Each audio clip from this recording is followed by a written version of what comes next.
شروع کرتا ہوں اللہ کے نام سے جو بڑا مہربان اور نہایت رحم کرنے والا ہے۔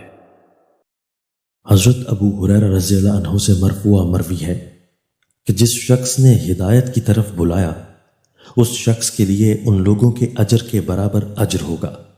جنہوں نے اس کی پیروی کی، ان کے اجر میں سے کوئی چیز کم نہیں کی جائے گی،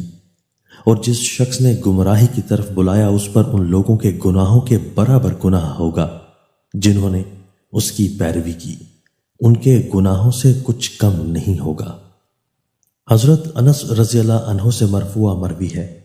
کہ ظلم تین قسم کے ہیں، ایک ظلم کو اللہ تعالیٰ نہیں چھوڑے گا، اور ایک ظلم کو بخش دے گا، اور تیسرا ظلم بخشا نہیں جائے گا۔ وہ ظلم جو بخشا نہیں جائے گا وہ شرک ہے جسے اللہ تعالیٰ معاف نہیں کرے گا، اور وہ ظلم جسے اللہ تعالیٰ بخش دے گا تو وہ یہ ظلم ہے جو بندے اور اس کے رب کے درمیان ہے، اور وہ ظلم جسے چھوڑا نہیں جائے گا وہ بندوں کے ظلم ہے۔ اللہ تعالیٰ ایک دوسرے کو بدلہ لے کر دے گا۔ دوستو، اللہ تعالی ہمیں ان احادیث مبارکہ پر عمل کرنے اور اپنی زندگیوں کو سنوارنے کی توفیق عطا فرمائے۔